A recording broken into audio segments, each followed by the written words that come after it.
conquest of complete. And I wanted to introduce us tonight to Luke Penkett, who is at the Norwich Centre for Julian of Norwich.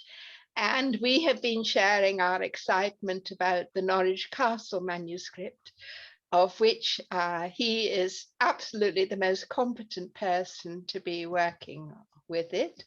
And I'm humble. Yes. And here we are with the manuscript. And I turn it over to you, Luke. Thank you. Yes, I became the honorary librarian and archivist at the Julian Centre back in 18. Can you hear me all right? Can you hear me? Yes? Yes. And it's been a great joy. Our reference library, way back in 2018, used to be one bookcase.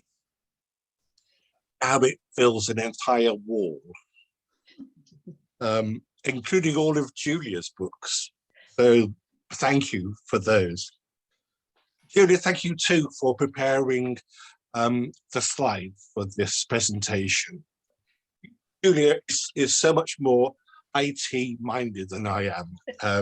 So she's going to look after the slides. And she's making a muddle of them already. Right. Okay. Norwich Castle, manuscript 158926, 4 lowercase g.5, is the somewhat uninspiring shelf number, late 14th, early 15th century manuscript, present in the Shire Hall. Julia, you knew it when it was in the castle itself, didn't you? Yes. And I think it's going to go back in a few years' time back into the castle. Wonderful. Which is good. Its modern title, Theological Treatises in English, reveals a little more about the main parts of its subject matter, but not much. It's only when we start to read the contents of this manuscript that questions begin to abound. We start to perceive the extraordinariness of its content. We begin with a slide from Julian Among the Books, the beginnings of Pelagius's letter to Demetrius on the left, and Richard Laburnum's little treatise on the right. And with the next two slides, see a little more of Pelagian. The Norwich manuscript is made up of vellum and has, let me think, 91 folios, 92 folios, measuring 189 by 139 millimeters. It's a fairly sizable. The text block measures 142 by 90. The 27 ruled lines to the page throughout the manuscript. It is in its original 17th century leather binding, stamped with a coat of arms of Cecil, Earl of Exeter, which is rather extraordinary when you think about the Cecil family in the 16th century. Lord Burleigh. Yes. Yeah. His book plate is attached to one of the opening 3 folios that are not foliated. It's written in one hand throughout, and it's actually similar, as Julia has pointed out, to that of the corrector of the Amherst manuscript, the one that contains the short text of Julian's writings. Folios 1 through to 40 are foliated in ink, and there are 2 folios, 88 and 89. The Norwich Castle manuscript contains a letter, 2 theological treatises, and the opening stanza of a poem, all in Middle English. So in fact, the manuscript's modern date is incorrect, or rather incomplete. Latus's left alone covers a third of the whole text. Yes, we've got a complete list of what is in the manuscript there. Reopening leaves are blank, as you can see. Then where it says Epistle of Jerome, we'll discuss why it wasn't Jerome later. One further blank side of a folio. Richard Lavenham's little treatise. And then a commentary on the Lord's Prayer starting, this is Klepta or our Lord's prayers, our Lord Jesu Christ. Then the first few lines of a poem by William of Shore. And the last folio is black. So let's have a think about Pelagius's letter to Demetrius. The letter once thought to have been one of several written by Jerome to a number of prominent female ascetics belonging to affluent senatorial families, is now known to have been by Pelagius and addressed to Anicia Demetrius. In 413, whilst Pelagius was in Palestine, he received a letter from Anicia Juliana, an eminent Roman widow, then in North Africa, probably following the sack of Rome by Alaric I. Juliana was seeking moral advice for her daughter. Juliana had already written to Jerome and also possibly Augustus. Demetrius, aged 14, was engaged to be married, and wedding arrangements were well advanced. But then the young woman believed God was calling her to a life not of marriage, but of virginity. She took a vow, consecrated as virgin by Bishop Aurelius, and it's at this stage that Pelagius addresses her in his Epistola ad Sacra Christi Virginem Demetria. The original letter was naturally written in Latin, translated into Middle English. It is in this language that the letter is included in the Norwich Castle. It was actually a fourth letter addressed to Demetrius by the later 5th century pseudo-Prosper of his Epistola ad Demetriadem De Vera Humilitate, that still survives, by which time Demetrius was an abbot. There was also a letter from Pope Innocent I, but this is no longer extant.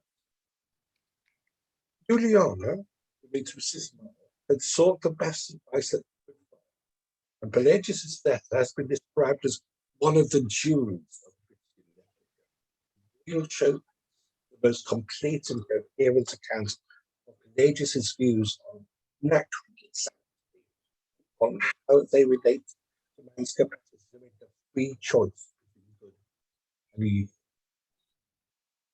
The Middle English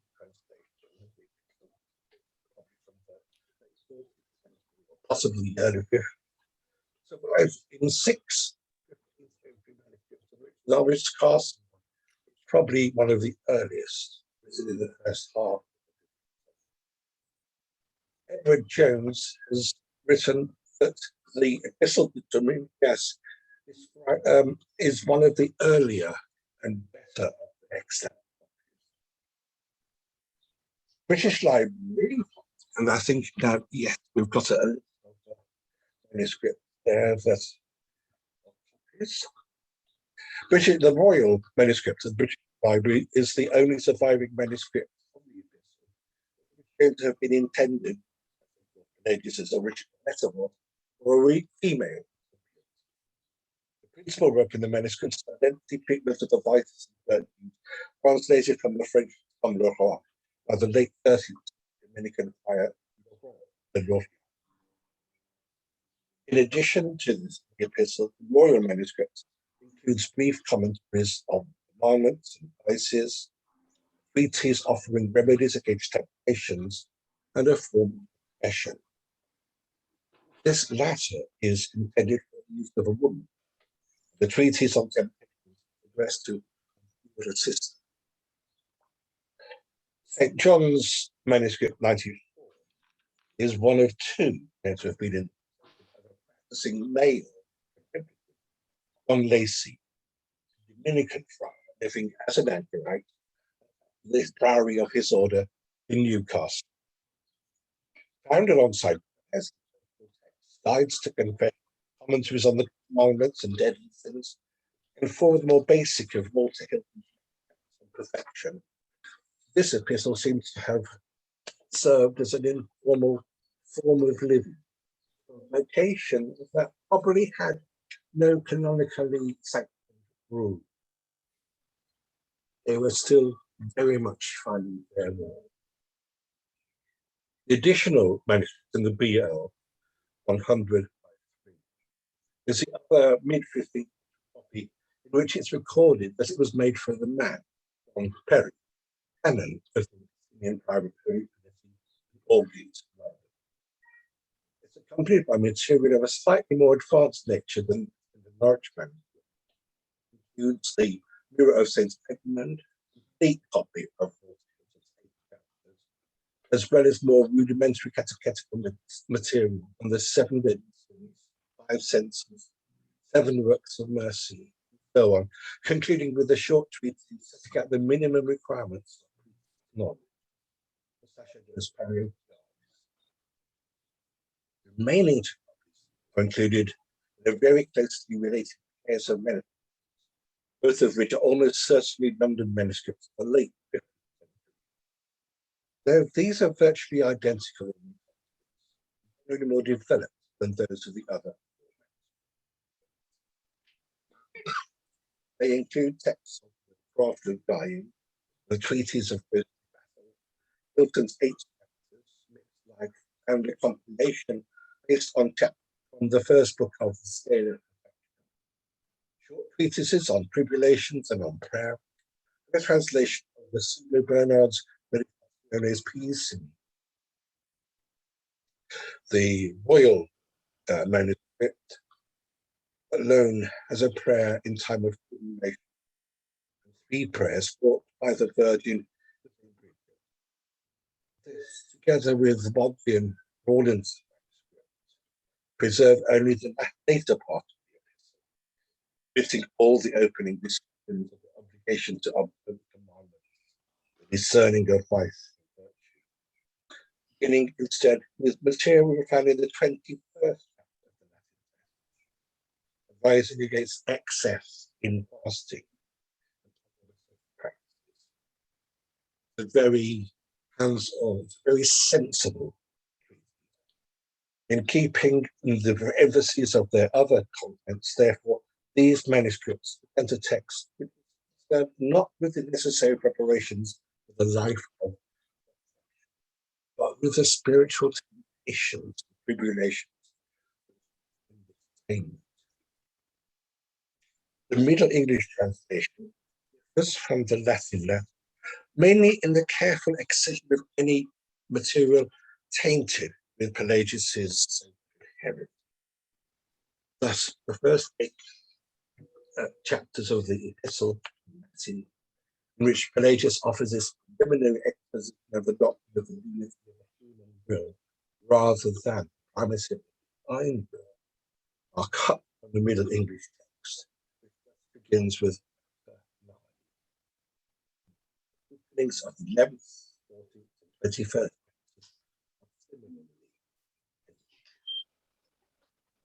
He then read Norwich Castle epistle. We have seen, as Pelagius himself reminds his readers, an equal reward for virginity is promised to both sexes. So the compiler of the Norwich Castle manuscript could have either a female or a male. The reader, the listener of the Norwich Castle manuscript similarly could have been either a female or a male. Was the reader? See, is it possible to interpolate a comment? Yes, please do. Yes. Because Pelagius, he's in a sense hidden in this text. It's not attributed to him, it's attributed to Jerome, which makes it safe.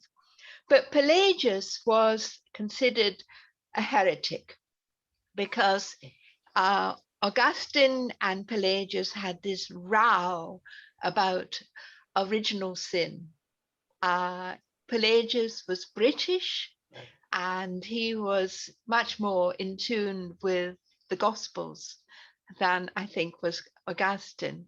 So to find this manuscript where, even though it attributes it properly to Jerome, who's acceptable, when it's not, is wonderful, because it is a kind of subversive text, especially the sense of it being written as well to a woman about the theological life.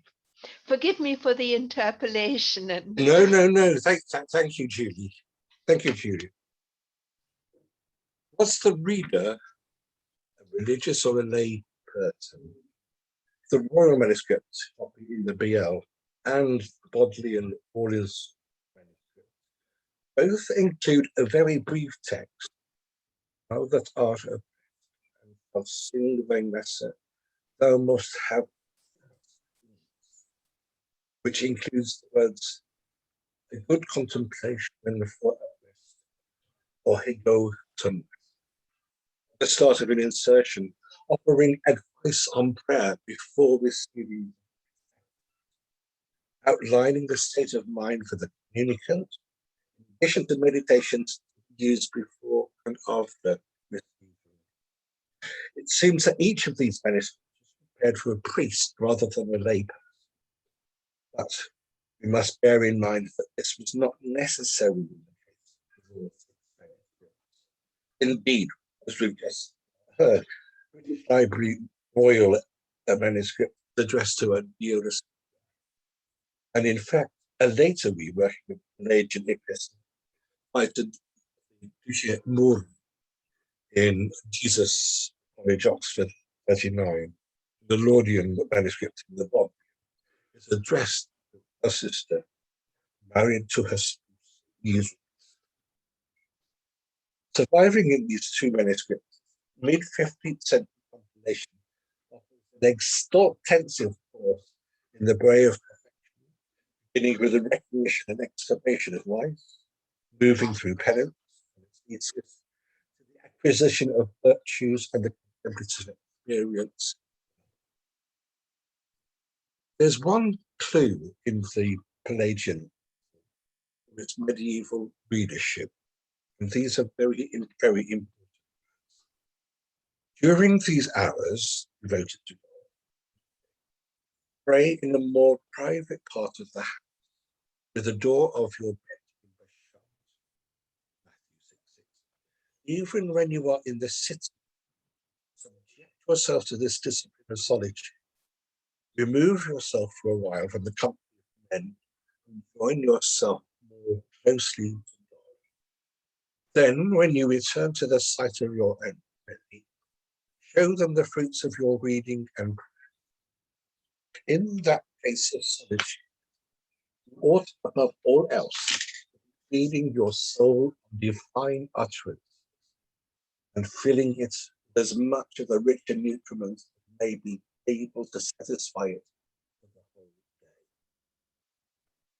day. It seems to me that this is being addressed to a member of a religious community living in a shared house, certainly not a second, with their own bedroom, who ventures out into the whole day.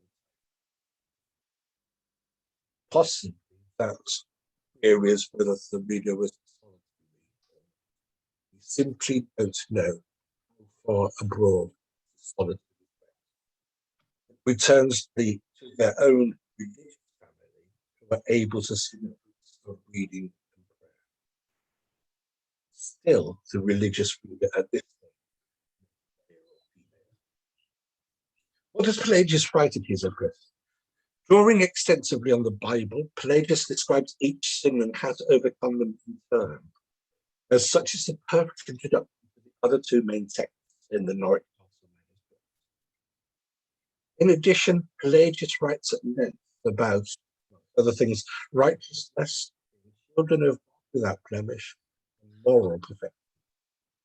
The 21 chapters of his epistle deal with sins of gluttony, lust, envy, defamation, pride,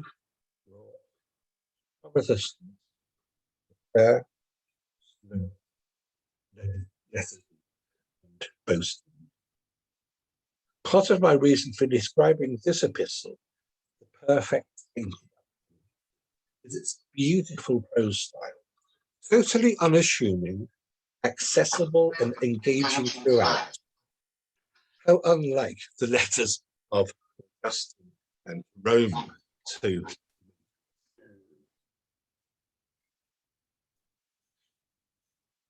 Richard Davenham's little treatise on the 7 deadly sins. Richard of Davenham in Suffolk was an English Carmelite, first at Ipswich, then Bristol, and then finally prior of the London Carmelites in 1499. He was also a scholastic philosopher, a scholar at Oxford, where he had Margita's Revelationes. In his prolific writings, he provided a wide readership of preachers with an invaluable storehouse of sermon material. He also provided a readership of clergy and well-educated laity, advice, lively religious instruction. The priesthood benefited greatly in their care of souls, especially in the practice of confession, well established since the 4th that directed the deity to make annual oral confession to their parish priest. In England, subsequent legislation encouraged the clergy to examine penitents and exhort self-examination, which led to the development in the 13th century of 2 genres of confession. Instructions to priests on conducting confession and instructions to no lay people on preparing for it. In a number of manuscripts, discussion of the 7 deadly sins is accompanied with forms of confession. Except Penkett Mozali, or as we have it on the Norwich Castle manuscript, Little Treatise is one of 14 manuscripts containing the Middle English translation of Davenham's original Latin. The opening section of the Little Treatise, Davenham emphasizes the need for obedience. The treatise begins, Christ that died upon the cross, the salvation of mankind. Grant us grace so to escape from the sea and sailings of the sea, that we be not in lost in our lives. The closing section focus on heavenly and eternal reward. The treatise ends, seed of sorrow and sin, God showed us through his mercy and grant us his grace, that we may after our pain, ending from this life, come to heaven, that blissful place. Dr. Van Suffen edited back in the 50s, described it as a concise, carefully constructed, balanced, and intellectual work. Hitherto overlooked, really, in the vices and virtues genre. It is scholastic, yet again accessible. As such, it's a fine example of the link that exists in intellectual and devotional writing. It seems that Davenham did not intend the Little Treatise to be read by the laity at large, but more probably by his brothers.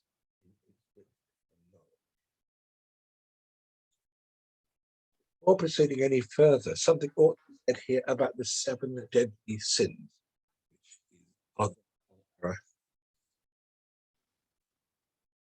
The first writings on these sins were those who had US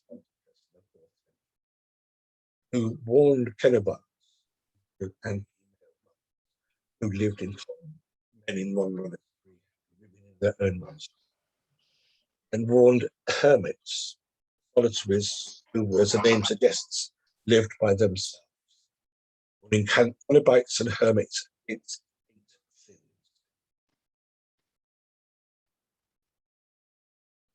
Brastimagia, gluttony, porneia, prostitution for fornication, philageria, avarice, weeping, sadness, orgy, wrath,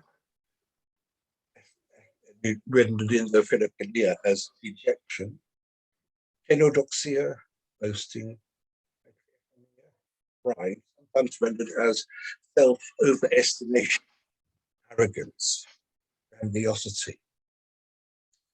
These writings were brought to the West by John Cassian later on in the 5th century, who again writing his institutes mainly for Coenobites, continued with a list of 8 Gula, Luxuria, Fornicatia,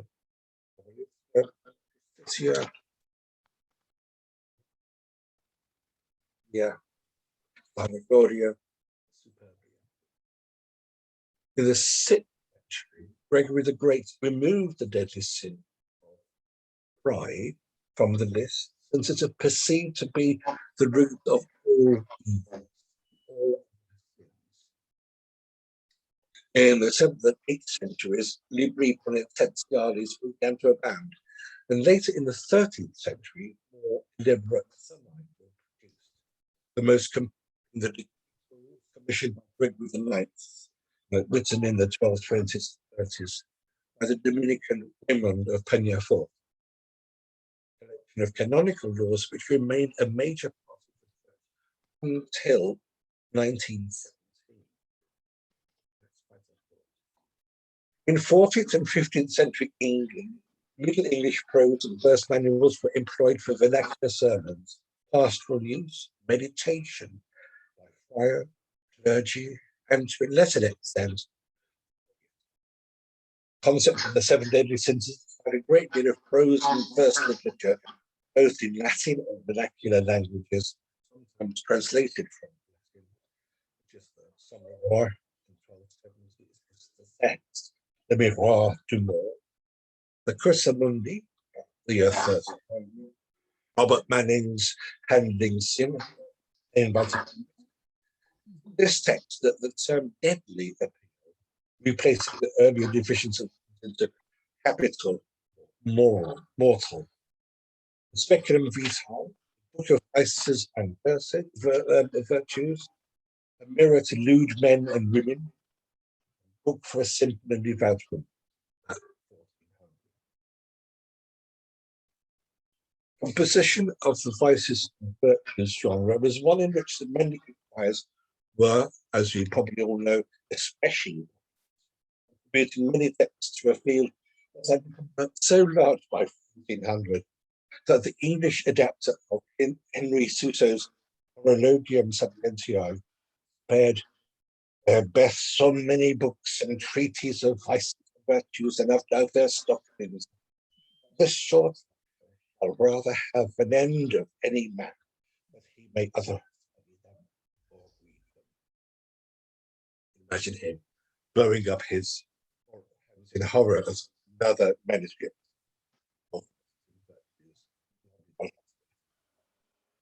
English Carmelite friars are known to have owned such texts.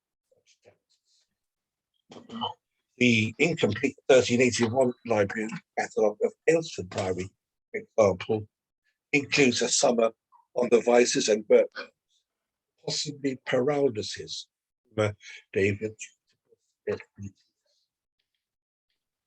Whether attributed or not, Lavenham's only English text is known to have influenced at least one other vernacular composition. Several passages of the little were adapted by the writer of Jacob's Well, a long allegorical sermon series in English, probably composed in the first quarter of the 15th century. Clear whether these sermons were preached or not. Richard Lavenham sought to offer something within an already well-served genre, perhaps responding more directly to pastoral needs. He presents his little treatise as a highly structured work, composed by an author who will show and teach figure and an example and rehearse the process and how the branches and boughs, grow from a tree or root of the 7 deadlies. In his opening lines, Lavenham clearly states his 2 first, shortly, the common definitions of the 7 deadly sins, an example in and afterward to rehearse what branches and boughs growing out of the pressure. Little treatise is carefully and consistently constructed. Yes. I compose. Luke, Yes, can I add that these please. for capitals that we'd had for the letter to Demetriade and also the Lavenham one, the gold on purple, which is what the nuns had already provided for St. Boniface with the English mission to the Germans. Yes. Manuscripts on purple with gold letters. And I sort of feel that there's a real desire to repeat that. Yes. And I love the way this manuscript is written with such care, with the Yes. capitals and so forth, the details. This is the opening to the little treatise. And then Luke is going to go on to the commentary on the Lord's Prayer, which is really fabulous. Okay. Yes. Yes. Thank you for that. Thank you. The little treatise begins with a concise definition of the topic. Is an improper desire to be honoured. This simple statement, reminiscent of a catechism or dictionary definition, gets straight to the matter. To help the reader, listener, to remember the definition, Lavenham immediately follows it with a bestial allegory. Pride, he writes, like a lion, but both lion and a proud honour, fear, and others. We will recall that the 7 deadly sins are personified, aren't they, in William Langland's Piers Plowman, 1360-80. In this realm, 2 other great works of a similar style also bear significant relation to the 7 deadly sins. John Gower's Confessio Amantis, which deals extensively with each of these sins. The treatise on these sins incorporated the Parson's Tale in Chaucer, Canterbury.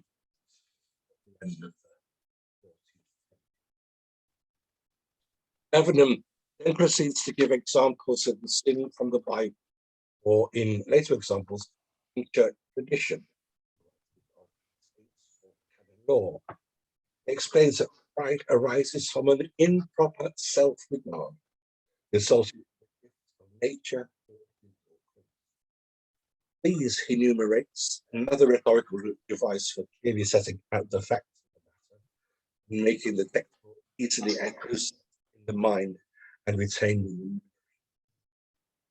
The text also brought to life by Lavenham's creation of an imagined dialogue between the authorial voice and his audience. Yes, I answered there.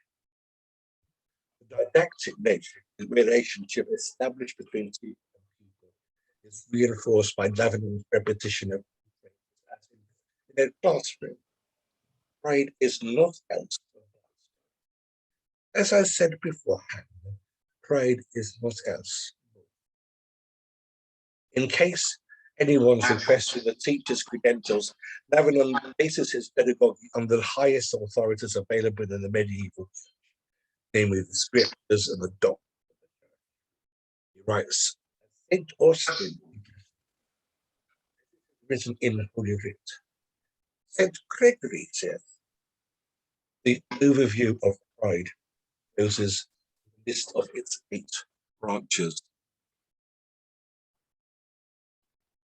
Having given the general overview of pride, Richard Lavenham goes on to describe in concise fashion each of the sins, these branches. And Julia has here when we say the Lord's Prayer, hallowed be thy name, that enables us to prevent pride from arising in us, right down through each of those 7 petitions to deliver us from evil, considered to be a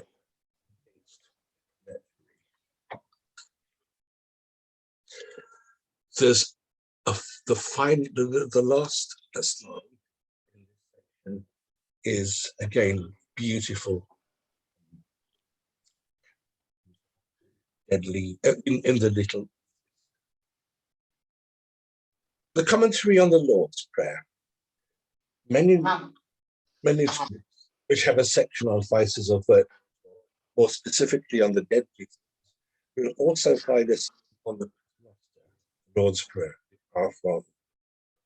The Norwich Castle manuscript is no exception. What is exceptional is the fact that the treatise on Our Father that art in heaven is one of the most thoroughgoing expositions of the Paternoster. Apart from the Norwich Castle manuscript, this same text is only found in one manuscript at the British Library, volume manuscript 1179. This is an extraordinary manuscript, which raises more questions than answers. Besides the commentary of Our Father, this manuscript is one of the 14 one of the 14 copies of which Lavenham's creed. They're both here together. Again, in a beautiful book with a unique edition of detection with the branch of blasphemy. Why blasphemy? And why in this manuscript alone? Possibly after a noteworthy case of blasphemy had been committed shortly before writing?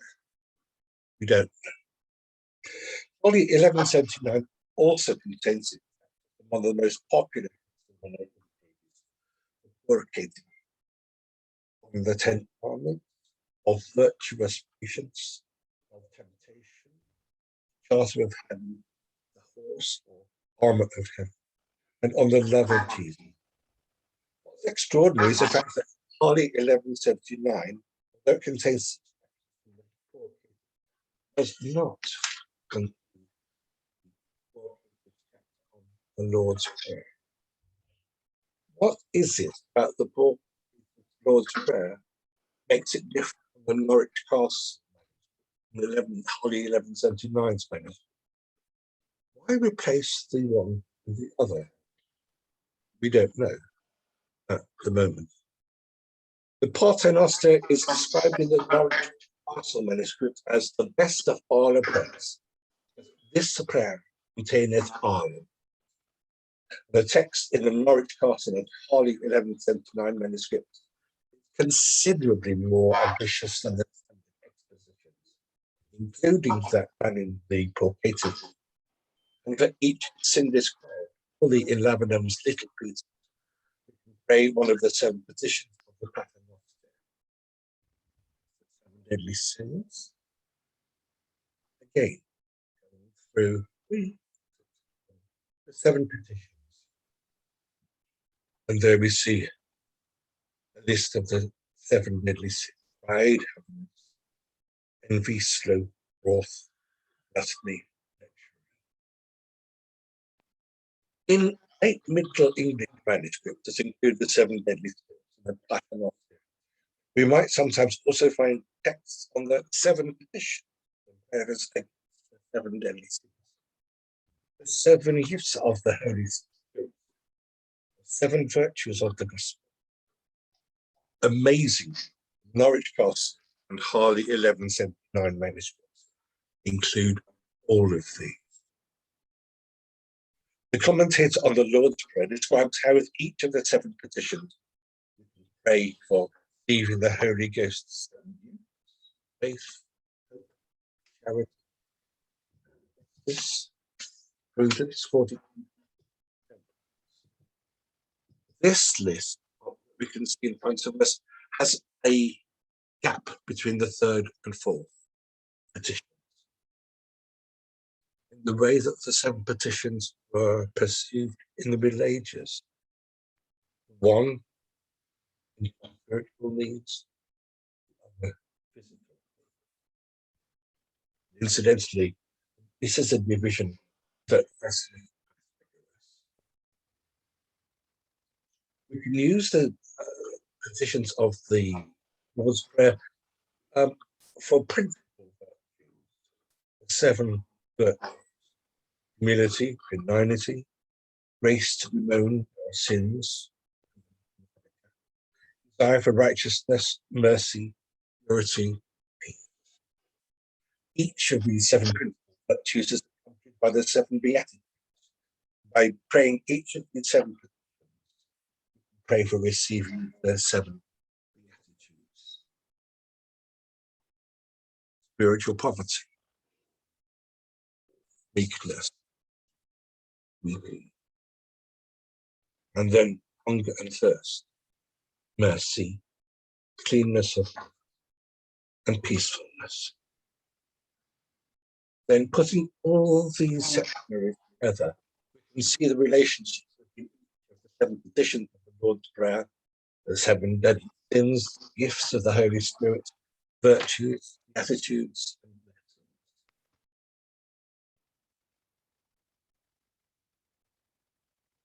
The writer of the commentary on the Our Father is obviously fascinated by the symbolism of the numbers. I wonder if it's this joining between the virtues, lessons, all the secondary, caused the ambitious and rarer form of the commentary. Before we turn to the final text of the Norwich Castle manuscript, let's recall for a few moments something of the symbolism of number 7. As an early prime number, 7, in the series of positive integers, the number 7 has symbolic associations in a myriad of areas: religion, mythology, superstition, philosophy. That list almost ends.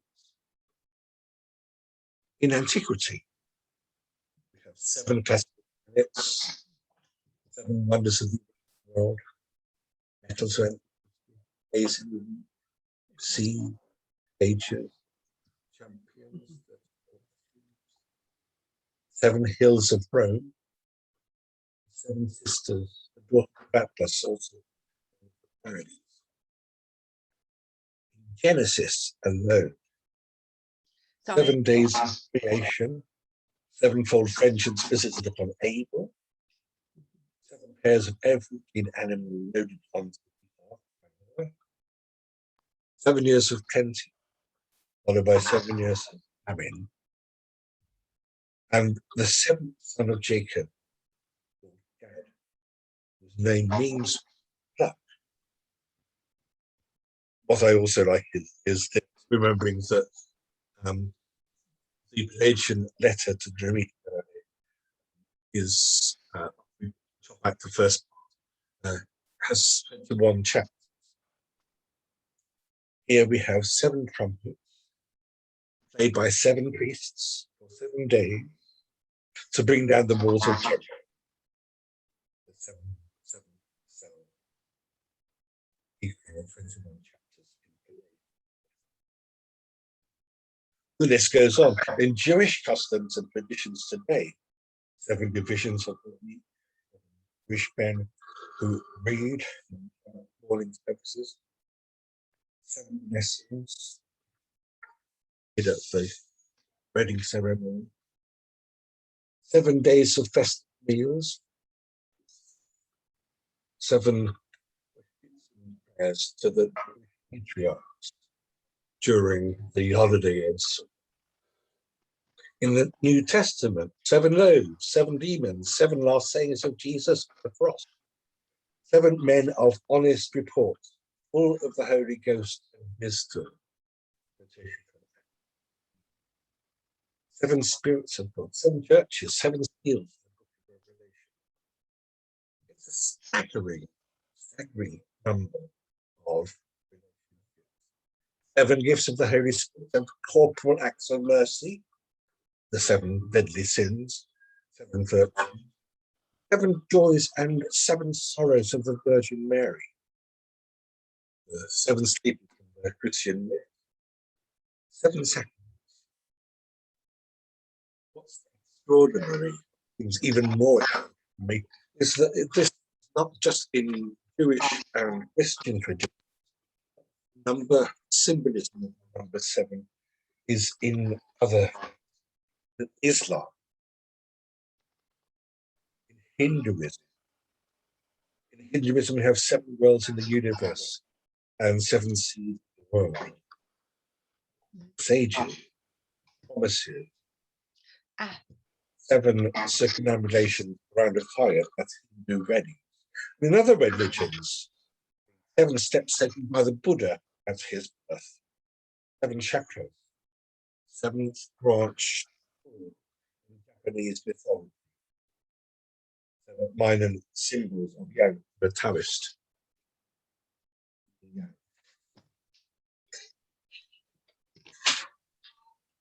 After that diversion, we come at last to the final text in the Norwich Castle, the opening of a mid-14th century extensive poem on some of the mysteries of the Christian faith, in particular the doctrine of original sin.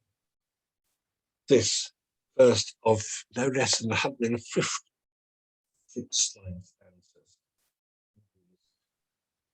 in holy mainly read. Oh God, through the prophet said that full in his heart said, there is no God, man not read. Oh, it's William the Shoreham, near Oxford in Kent. He was a monk of Leeds Priory and a vicar of Sutton near Leeds. There are 5 extant poems published by the Percy Society and also by 3 of which are didactic on the 7 sacraments, on the 10 commandments, on the 7 deadly sins. Further 2 other meanings poems and 7 prayers. Norwich Castle, Manuscript 15826 for lowercase.4, is a closely knit, focused, yet accessible manuscript, buried in the genres it contains: letter, poem, treatise. Each has an exceptionally high standard of composition. We've already narrowed down the readership for male or female religious. Can we narrow it down any further? Are the contents of the manuscript compiled by a teaching member of a religious order? Priory, we remembered, had gained during Julian's lifetime a high reputation of learning. Harrow was just along the road from Julian's town. Could the compiler be an anchorite? We read in Alreda that anchorites are not to teach. Unless anchorites were already teaching, there would be no need for him to write.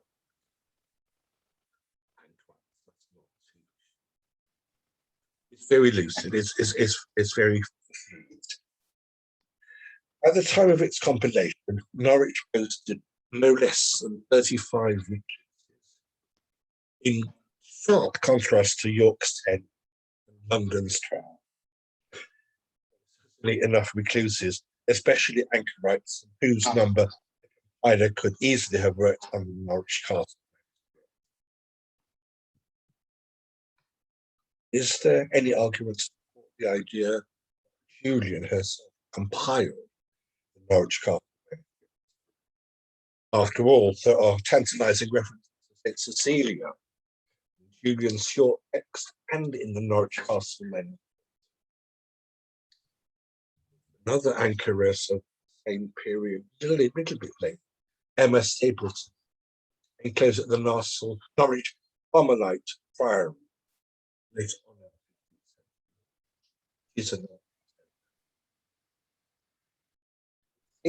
Norwich Castle Bank may have been compiled for members of an unspecified religious community. The writing in Pelagian epistles seems to me by an anchorite, but this is on the assumption that we are making from the same epistle. The other texts advance an argument either way. You'd have to be careful for the results of Julian's and my research. The most important is that the Norwich Castle manuscript mind open to all possibilities. Certainly, the Norwich Castle manuscript seems to have been intended for well-educated, spiritually reasonably advanced readers, a central doctrine of Orthodox Christianity, and teaching them in a variety of genres, and above all, comprehensive. There's a lot of work to be done on the Norwich Castle manuscript. It's a great joy to work on it. Thank you, Julia. Thank you. This here we have the father, Sir Miles Stapleton of Emma Stapleton, who became the Carmelite anchoress in Norwich. And he's the one who gives to Julian the money from the will from the Countess. She, after the Bishop Arundel forbids women to teach, she's lost her livelihood of teaching the alphabet and so forth. And this is a contemplative manuscript owned by and commissioned by a knight who was actually present at the Battle of Alexandria that Chaucer has his knight participate in. So you get this wonderful sort of combination of fiction and fact and history and so forth. And also here we see the evidence of Julian being involved with St. Cecilia. This was the church of the Cardinal Adam Easton, Santa Cecilia in Trastevere. And then in the Norwich Castle manuscript, you get the reference to St. Cecilia.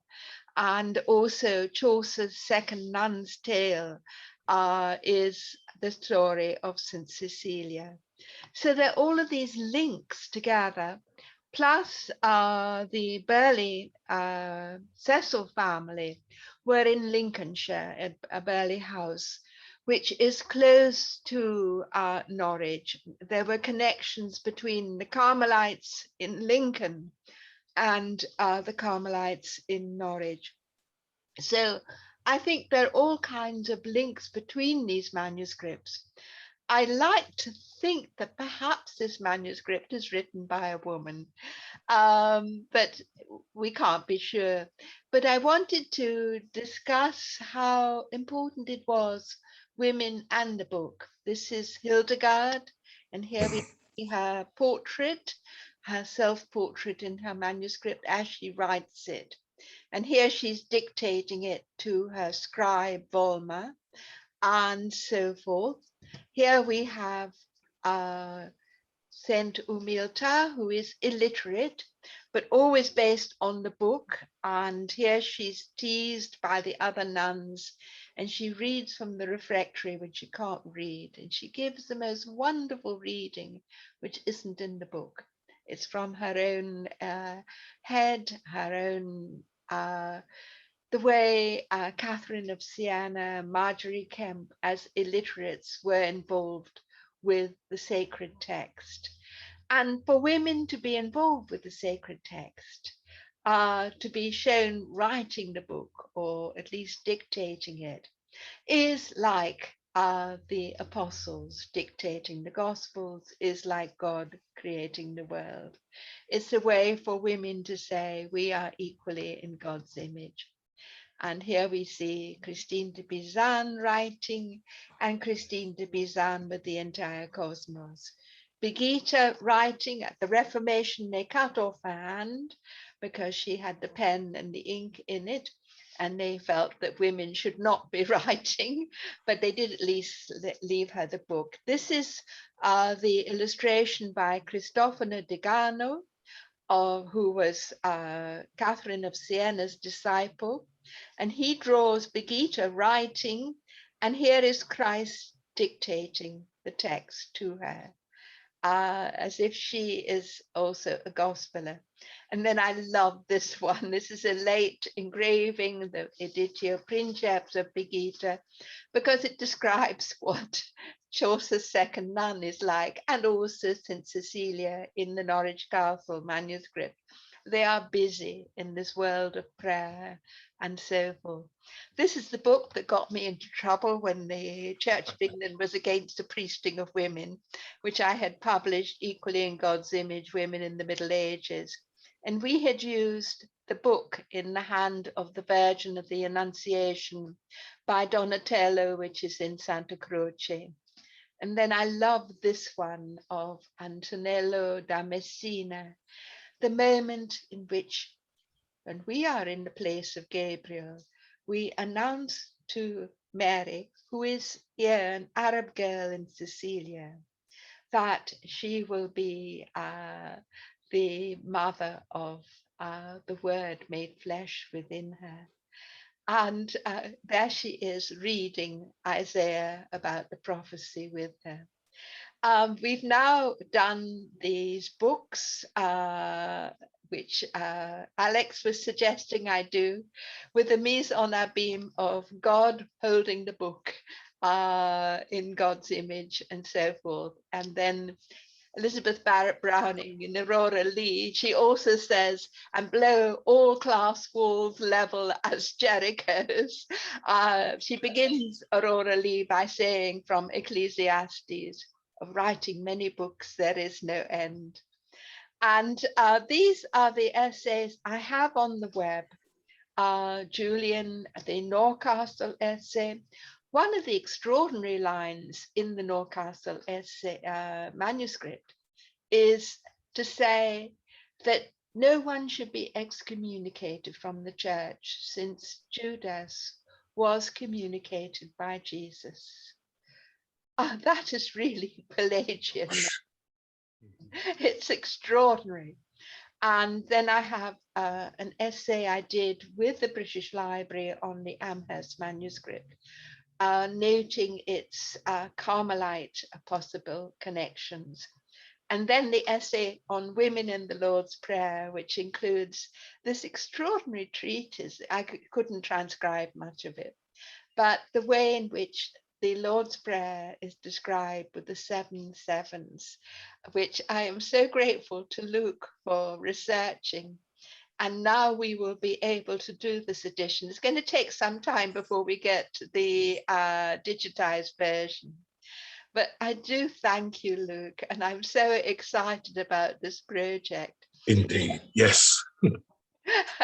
And now we can interrupt the condivisione. Here we are, Carmela, Alexandra, Luke, and myself, and we can say whatever we want. I want to thank both Luke and Julia. That was really always, there's so many revelatory things in here. I think all of the iterations of the Lord's Prayer is just, my mind is going like this. And I, and also Julia, as you know, the women in the book is always one of my great things. I often send Julia when I'm in New York. There's a wonderful statue of Brigitte, a wooden statue where she has both the ink pot and her book and the pen. And Julia, I always send it to her, and she said, well, at least they didn't cut off her hand. But one of the things I thought was so it's just fascinating. So we have the 7 deadly sins and then the 7 gifts of the Holy Ghost. One of the things that I was looking at early is how in the earliest iteration of what you were talking about, sadness and acedia, if I said, are both there. And so as this then begins to be conjugated over time with the Beatitudes and everything, where is sloth then the cognate for this? What is the cognate for acedia then? Probably it is close to sloth, and it's what I find. Julian says it perfectly. Wanting of will. How many times we go through a depression where we just simply cannot bring ourselves to do the task we know we must do. It's the wanting of will, the acedia, which the monks found they had when they were in the desert, tempted on their own.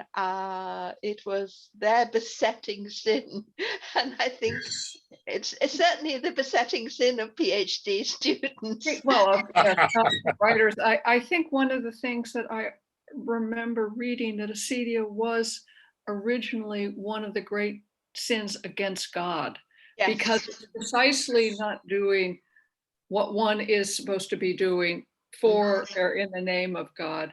But I took a lot of screenshots of the various conjugations of deadly sins, the Holy Ghost, and the Beatitudes on. I mean, it's very, very rich material, Yes. really thrilling. So that's why I'm so delighted that we found each other, Luke and I, because this manuscript is a jewel, and it deserves publication. Yes, definitely. it does. And just the last thing I'll say is that I couldn't help thinking when I was looking at the PowerPoint of the different iterations, who it reflected, if it reflected a contemplative or if it reflected more of the church, if it reflected in terms of what was ascribed as good and bad. Anyway, so I just thought it was fascinating. It's a wonderful manuscript, and it's a beautiful manuscript. If one reads Augustine or Jerome to Demetrius, as I said earlier, that's a different mindset. Pelagius is so empathic, that's the word, yeah. Empathic, that his reads from a totally different, a more accessible, a more familiar mindset than Jerome. Also looking at your slides, Julia, because it is written so beautifully, its presentation as well as its contents are so beautiful. It makes me wonder, and I'm sure you thought of this too, Julia, is this a presentation? Well, I think when it's just a wild thought that came to me today. Well, what I'm hoping is what I've done also with the Brunetta Latino. If we could do a facsimile with the facing transcription, so we make it accessible. I always feel with my scholarly books that they must also be accessible to a housewife. Totally. Absolutely. And that's what I did with the Julian. That's why there's a modern translation alongside of the diplomatic transcription. And so forth. It's so important, so essential. Yes. And I've just reviewed a rather beautiful, very scholarly edition of a bestiary. And I said, there's no image of the manuscript. There is no discussion what the manuscript looks like. You know, it's completely abstracted from the manuscript's reality. But these manuscripts are so much more beautiful than our printed books. The colors, the layout, the memory systems they had were excellent. Yes. And that's what I tried to replicate in my websites. I sort of use their technology because we don't need to reinvent the wheel. It was already done beautifully. And I'm told by my publishers, for instance, there's very little difference nowadays in cost in producing a book in colour and a book in with illustrations and white. Mhm, So it opens the door, doesn't it? It opens the door. mhm. Right. Angela, do you have comments? I do. Thank you so much. Thank you so much for this lovely, wonderful presentation. And Alex's question, that was exactly the question I was going to ask, because when sort of the psychological, what we think of in these days, immediately came to mind, depression and other kinds of psychological issues, and how those kind of make their way into being understood as sins, or dimensions of sin. So thank you for asking that, Alex. I have two questions. The first was for a little clarification on, there was a part, Luke, where you were speaking about solitude, and quoting from, I don't recall where in the manuscript that came. It's early. I wanted to see that block quote. Yes, because it was Yeah. Beautiful. About closing the door, opening the door, that one? Yes. yes, and Yeah. then coming out and telling all about the fruits. What, did I hear that Yes. correctly? Yes. I had exactly the same thing. Wanted to see that. Yes. We don't have too many images of the manuscript, which because we're hoping to get the digitized version of it. But Luke, would it be possible for you just to send us that paragraph? I can send you the essay, which I have. I've been using it to figure out when to do the slides. You've done them wrong. Angela, but I had the same thing exactly. So sorry.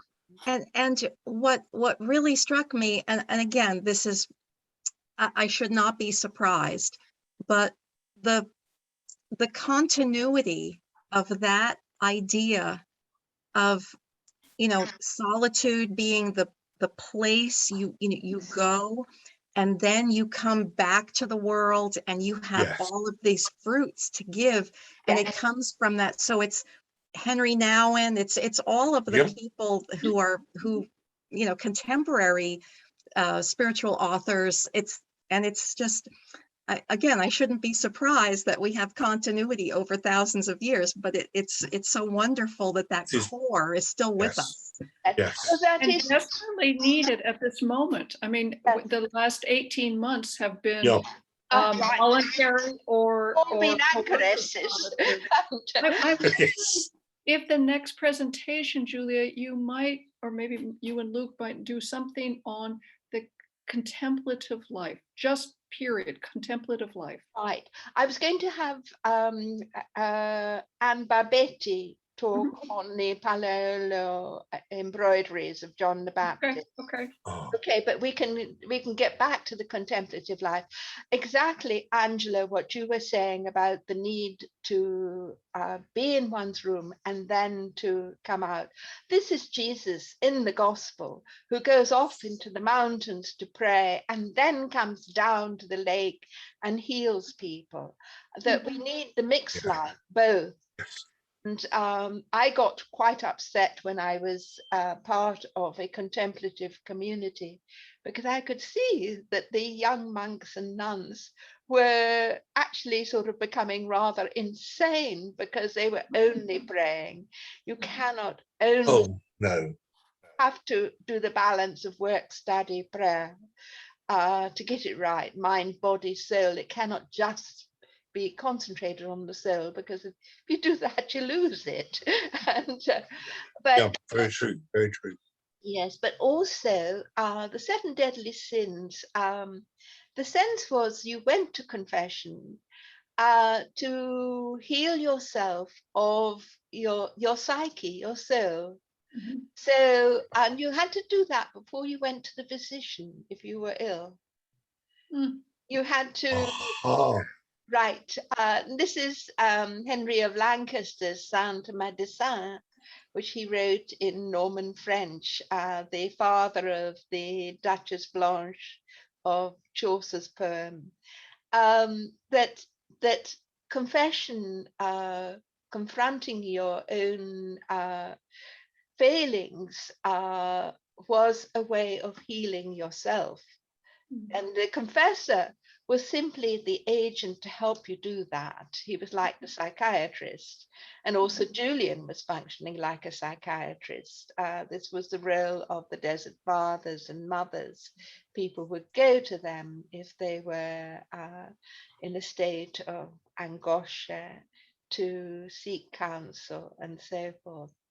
And so in this, and that's what I love about that. The Dante's Commedia is a confession manual, and Dante himself shows you all of the 7 deadly sins by himself committing each one in turn.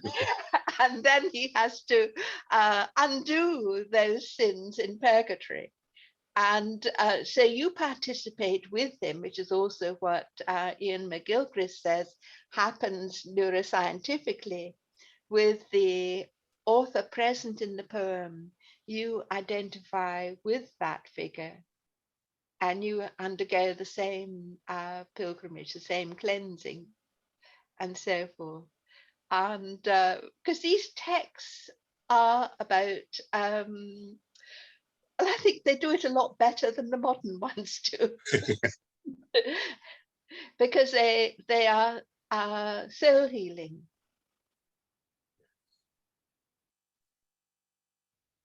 And certainly this is the way the general population reading Julian responds to Julian.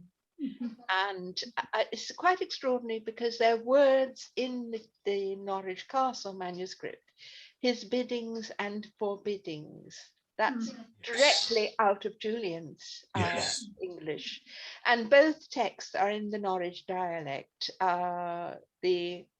It's quite interesting because there's a 17th century manuscript which is copying out the 14th century manuscript written by Julian, which is now lost. But the 17th century manuscript is the closest one to Julian's text, not the earlier ones that have survived. And it was carefully written out by a nun in the 17th century in exile in France. But what amazed me was how those nuns risked everything to save her text, because they understood, and I'm thinking too, the scandals in the church now with the child abuse and the loss of faith. If we can go back to the gospel, if we can go back to women and slaves, we can get it right again.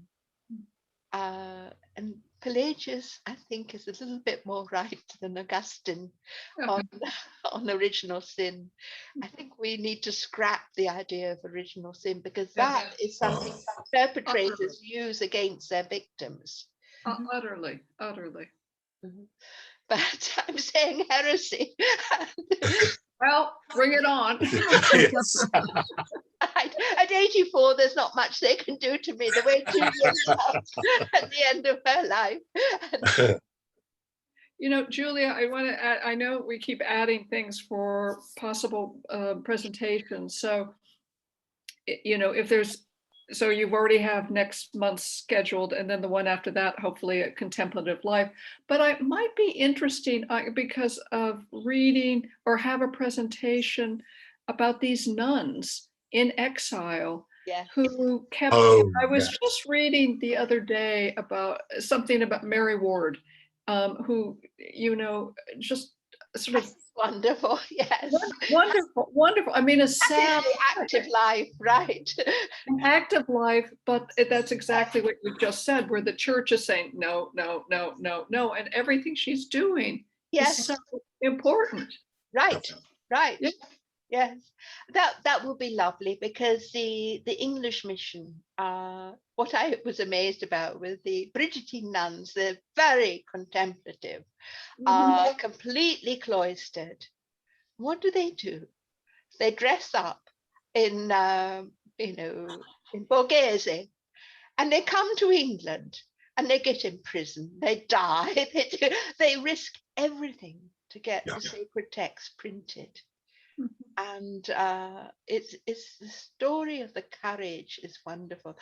Angela, I'd love to hear more from you. Angela was my student at Princeton. Right, many years ago. Yes. It's so wonderful it's like being back in a seminar. It's so wonderful. And her father was a shoemaker in New York. And New Jersey. New Jersey. Yep, And when we were doing the Officium Peregrinorum and I needed long shoelaces for the medieval garb, she came up with them. Oh, brilliant. My father was happy to supply them. Oh, it was wonderful, really wonderful. I just have one question that I wrote down, and I don't think it was from this manuscript. It was from a different manuscript where it says, "Grant me 3 wounds in my life." Julian, that's Julian.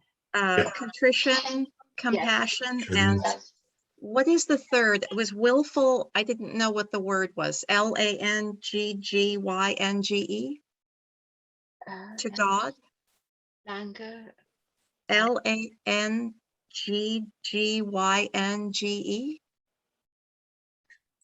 I think that was what I saw on the type. Oh, is it the manuscript you saw? Okay, I don't know if I. Yes, it was one of the slides. Right. Let's see if I can get. No. I'm not doing the right. It was toward the end. We have to do right. Come on.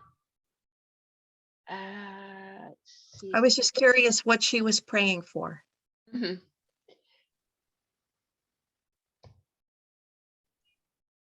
Oh no, this is not Julian. Okay, it's going to take time to get down there. Okay. Right. Okay, there is a vision shared by the goodness of God to a devout woman, and her name is Julian, that is recluse at Norwich, and yet is alive. And this is in the 1230. Oh no. What have I done? Okay. Sorry. Okay. Can you see it? Okay. The first was to have mind of Christ's passion. The second was bodily sickness. And the third was to have of God's gift 3 wounds. For the first come to my mind with devotion methought. I had great feeling in the passion of Christ, but yet I desired to have more by the grace of God. Methought I would have been, and so forth. Is that the part you were talking about, Angela? Yes, it was the Old English or Middle English. Right. And it looked like 3 things: contrition, compassion, and willful something to God.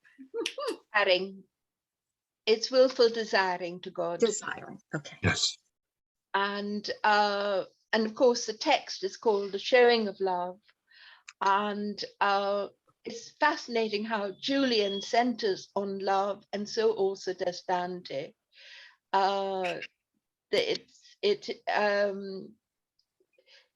This wisdom of God as well, it is also there in John, God as love. And I think probably, are there any more comments? I'm not seeing the gallery now, and because I've seemed to have gone and okay, no, I've lost us. Let's see if I can't find us. Okay, here we are. Right, here we are. Right.